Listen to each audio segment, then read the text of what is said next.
All right. Thank you, anybody who's watching this. My name's Chris Lodwig. I recently wrote a book called Host. Host is the sequel to my first novel, Systemic. And Systemic was all about an AI that kind of ran society and all of that. Not to spoil it, but at the end of Systemic, that AI goes away. I won't tell you how or why, but it does. And so Host is the sequel to that book. Um, and we're doing a little bit of an experiment here today. What we're doing, because we wrote books all about AIs, is we are working with the available AIs that are out there today, ChatGPT in this case, and my very good friend Brooks Tully is here to work with us and make sure that AI can interview me about my book. So we're just doing this for kind of fun. All right, so Brooks, why don't you take it away and tell me a little bit about what you know about ChatGPT and what you're planning on doing today? Sure. So we'll be using the Chat GPT tool and prompting it with some background, a little bit about you, mostly about the book, and then relying on Chat GPT to sort of play the role of an interviewer who might be sitting down with you to ask questions about you and the book and things that interviewers ask questions about. Chat GTP is one of the large language models that are appearing, which is trained on huge data sets. And by prompting it with questions or really any kind of information, we can ask it to extrapolate what a person or what text that it runs across might come up after those questions. So if you prompt it with something like, the fire engine was going to, it'll look through its very, very large library of texts and the association between words and figure out the most likely words to follow those. And those are called completions, which is what we'll be doing today. Oh, all right, wonderful. So, what are you doing? What did you pop in here just to start us off with? I put in the background blurb that you provided, which I think is a quick little summary of the book, and it introduces you and the previous novel. And then I'm giving it the instructions to act like a reporter. Like we could prompt ChatGPT to act like anybody. We could act like a book reviewer or who knows what. But for the purposes of this conversation, we'll be giving it some background about its persona and the framework to be asking questions from. So I'm telling it that it's going to sit down to interview you. It should try to structure things like an interviewer. If you sat down with somebody from the New York Times, they probably wouldn't leap right into some detail about the book. They would probably start with questions about you and why you wrote it and stuff like that. So we'll see how it does. Well, there we go. All right. So let's see what it's asking me here. Well, it not only is it asking you a question, it interpreted my instructions to be to provide your answers too. So you don't have to do Awesome. anything in this interview, apparently. Oh, it's actually being me. We'll go back and fix the prompt. This happens a lot with these large language models because you can see that it completed the text with what you would expect, like "Thank you for joining us today." But all it's really doing is guessing what the next word is going to be. And so when it gets to the end of that, tell me about your background as an author, the next words in print or that it might have found on the internet are going to be something like this. So it's off and running. All right. Let's Um, uh let's stop it and I want to let me know what go it back and said. fix. What did it say? It's gonna be Can it's just going, man. oh yeah, yeah, this is So it's fun while it's doing this. In Systemic, my first novel, the AI. One of the things it's done that's problematic for humans, not for the AI, but it started generating content for everybody, musical content, movies, literature, whatever it is, and it started doing that. That's one of the reasons that humans kind of felt a little bit unnecessary. So it's really wonderful to see this AI is not only going to pretend to be an interviewer, but it's actually pretending to be an author. Um, and yeah, why don't we go ahead and stop it because I don't want this to be its interview. But I do want to breeze through it real quick and see what it said. Why don't we go up a little bit? yeah, it's pretty funny. Yeah, that's a funny and terrifying. Let me see. So, Host is the sequel to my first novel. That's true. Systemic takes place 3 centuries. That's basically replaying Yep. my blurbs. That's fun. As for what readers can expect, this should be interesting. I think they'll find a fast-paced and action-packed story with a lot of twists and turns. Okay, and a mix of science fiction and adventure with a dash of mystery and a touch of romance thrown in. Very little romance. There is a little bit of that in there, but not a lot. Um, Hope readers will enjoy following Rand's journey as she tries to uncover the truth about the system and her own past. Wow, that's good. Um, and then it says to itself, that sounds really interesting and engaging. How did you come up with the concept of systemic and how does it fit into the overall plot of the novel? The concept of systemic was actually inspired by my own interest in artificial intelligence. Okay, that's a little bit on the nose, Mr. Artificial Intelligence, and how it could shape the future. All right, I'm going to go through all this. It's not exactly right. System plays a central role in the plot of the novel. As Rayan and the other characters try to unravel the mystery of what happened to it, yes, and whether it can be restored. Sure. It serves as both a source of conflict and a potential solution to the problem facing the world. Uh, okay, fascinating. Yeah, and it just goes on and on. Yeah, I mean, so do I. So I guess that it did a really good job of It's imitating an author. very realistic. Yeah, it just babbles, Should I start over does its and thing. tell it to limit it to the questions? Yeah, let's try that. Or I could just go get a lunch and it could just do this for me.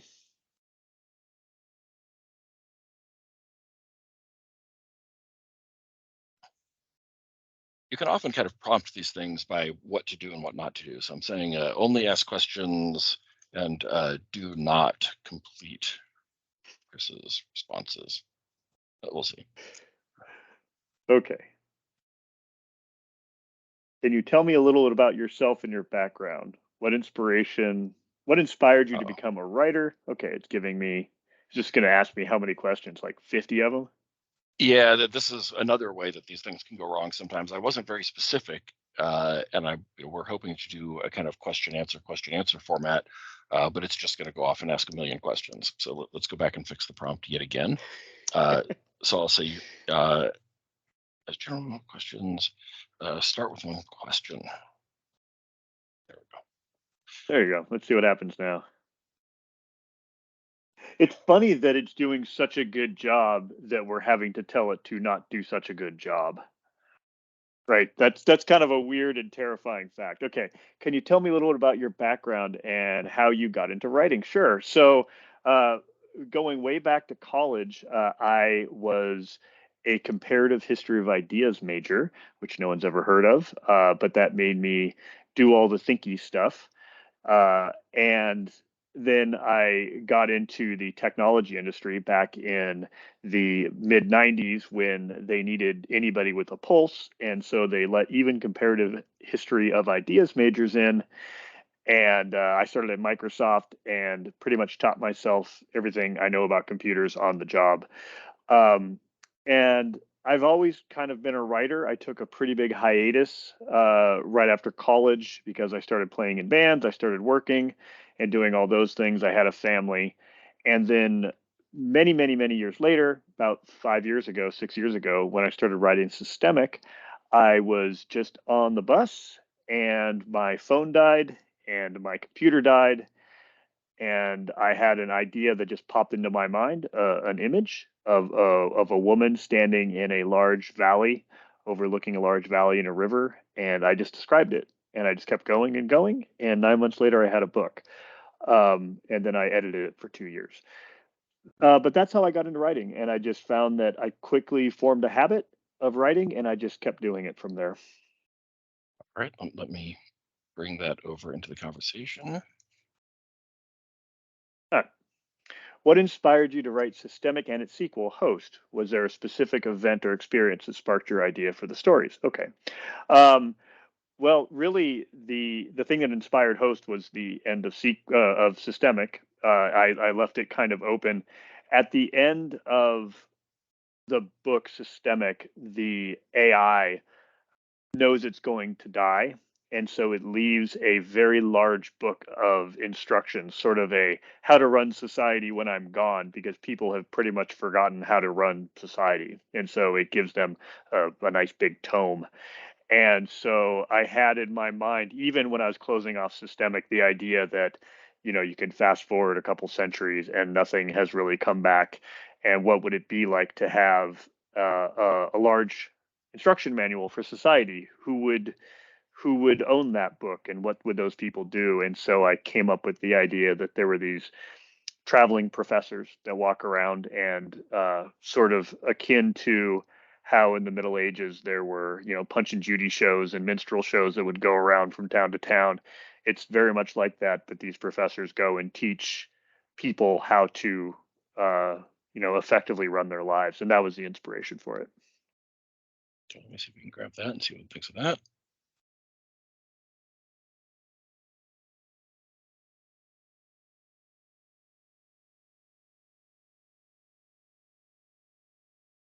Come on, don't die.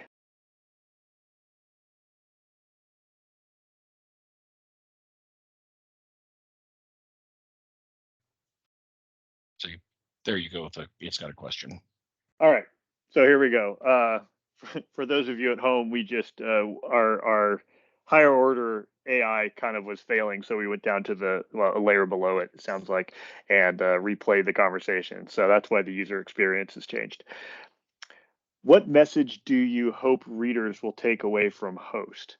Uh, as far as messages are concerned, I mostly just like the story, but the message, if there is one, is that you should be critical of the founding documents of your society or your religion or whatever it is. If you have a founding document, those things aren't necessarily just given to you by God. No offense to anybody. There are human beings who interpret those, and those human beings have personalities, and those human beings have agendas, and those things propagate through society as a result. And so that's really one of the things that I was interested in exploring. How does the founding documents, how are they influenced by the personalities of the people who interpret them? Okay, let me grab this. It's a lot. It's funny, as I'm talking, I don't really realize how much I talk, and then I see it transcribed. I'm like, my lord, I am loquacious. That is for sure.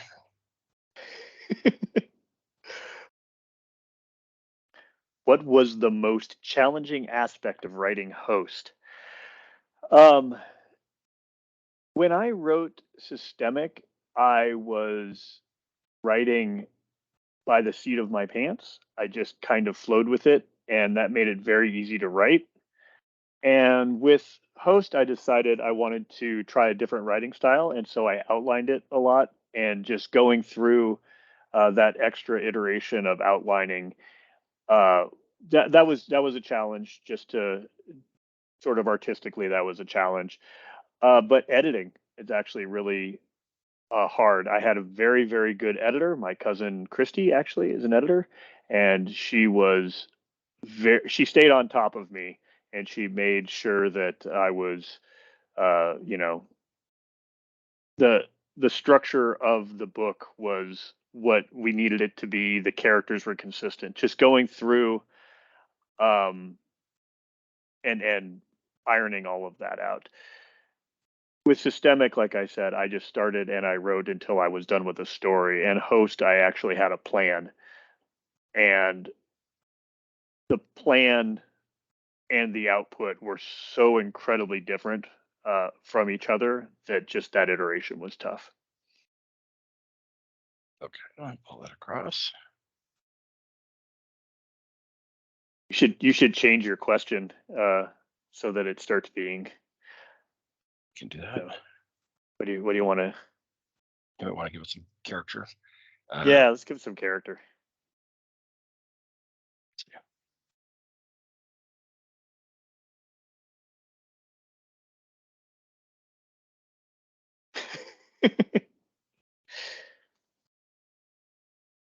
Well, that was not very good.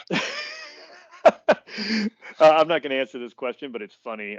Brooks said, "You want Chris to talk about France." uh, be subtle about it, um, and ask him a question. And said, "How was living in France?"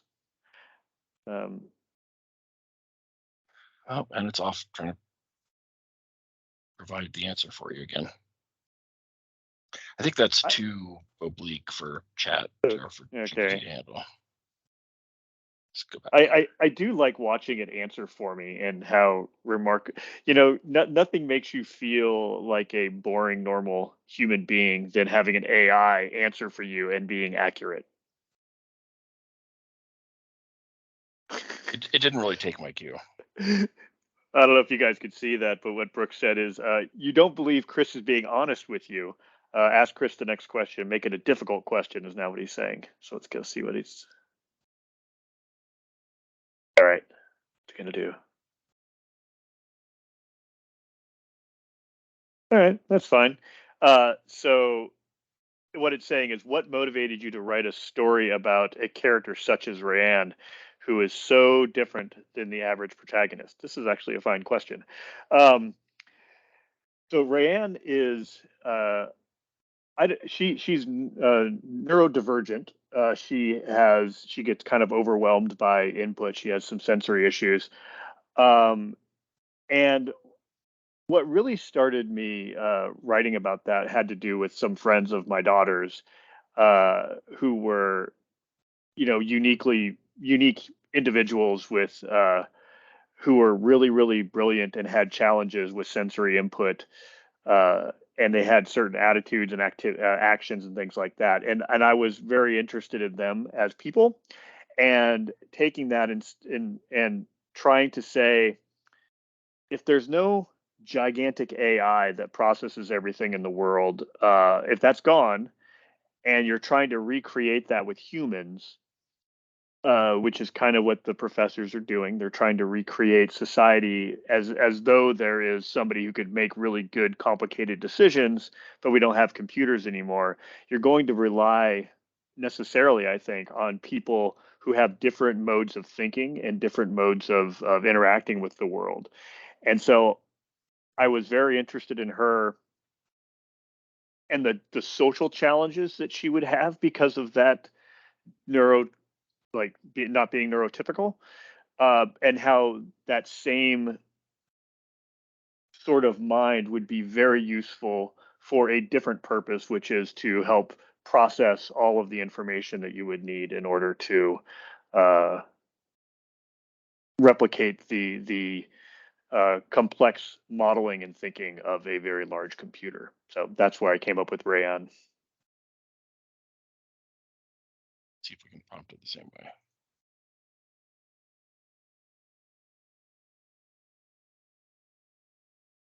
All right, so here's going to be our final question of the interview. Should I storm away and get mad at the end, like I'm done, or like take off my lapel mic? We can just try. It'll often give us a different question if we ask again. Oh, now it's Ed, answering too.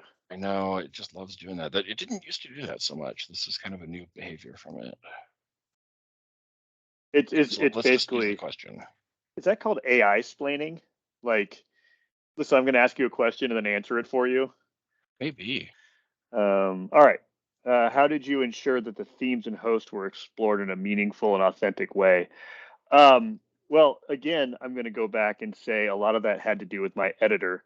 The fun thing about editors is that they have an eye for what you're doing and saying they have some distance, and so they pick up on things.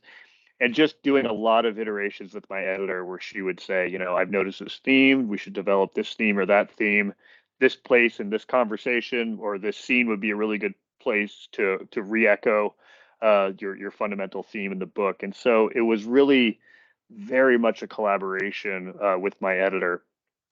I don't know if other people are fortunate enough to have editors as uh, involved as my editor was in Host, but a lot of the credit for that goes to her. All right. Well, should we ask it to conclude in some kind of way? Sure, ask a final question. Try saying, ask Chris a final question. Oops. What do you Yeah. Like I'm always gonna have to say, do not provide the answer. There's also something fun we could do of providing an answer. What would you, what advice would you give to aspiring writers?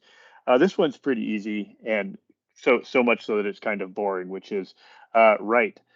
Um, and I mean that in the truest sense of the word. Like, set some time aside, do it every day, or you'll never do it. Like, I do it. I write every single morning for an hour or so every morning, or I won't do it. I'll never find the time. So make some time, sit down and write.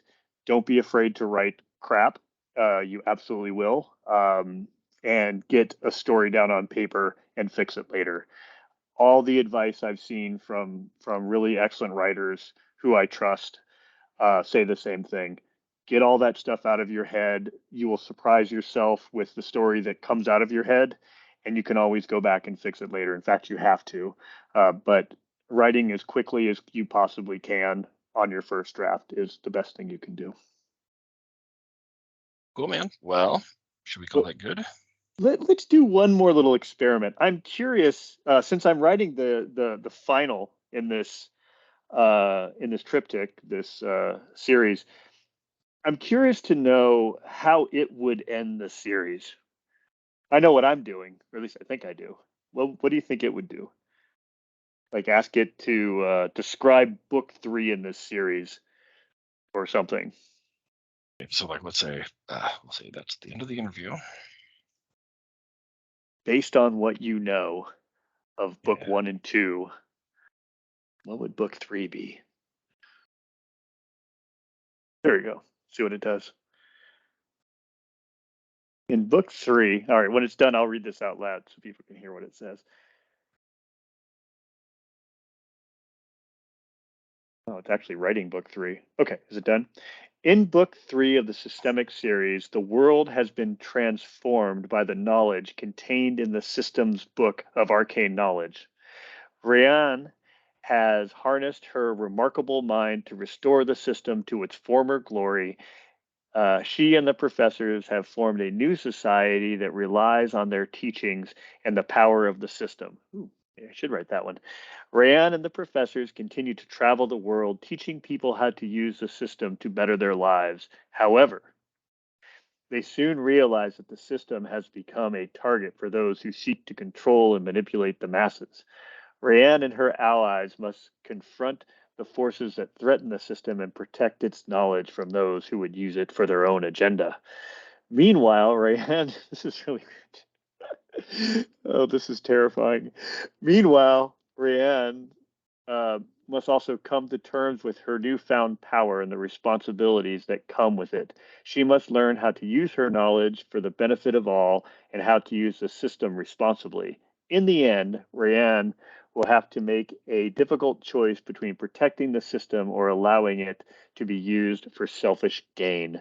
No matter what she chooses, Rayanne will have to face the consequences and determine what is right for the world.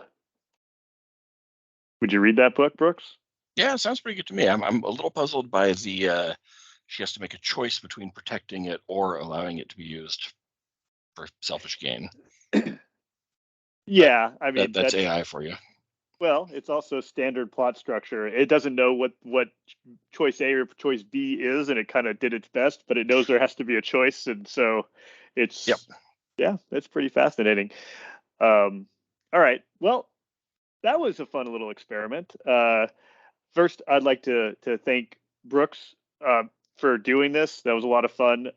You took time out of your day to help me out with this. I could not have done this on my own in any sort of entertaining way. So thank you very much for doing that with me. My pleasure. All right. And see you, everybody. Bye bye.